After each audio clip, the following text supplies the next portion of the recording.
उनकर समर्थन करे ते अध्यक्ष राजदेव मंडल रमन जी काफी सामाजिक व्यक्ति शुरू से रहला है, जो झाड़ू लोग रहला है फुलपरास क्षेत्र रही तो झंझारपुर से होकर लगाओ बहुत निकट रहले हमरा सब अखबार में चलो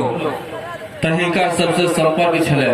निक संपर्क छले। 10 साल से अखबार में नहीं छी तैयो संपर्क है और हमहू बढ़िया से उनका जने छियन, ओहो हमरा जने छै। हमरा सब संगे सबसे मजबूत ताकत के बात करे छी जे राजद जे दल के कहल जाय छै जे मैथिली के विरोधी संस्था है दल है, और राजद के प्रखंड अध्यक्ष कामेश्वर कामत जी हमरा सब बीच में बैसल छथि आ मैथिली के झंडा उठा लेने छथि और जगह जगह संपर्क केलनि जे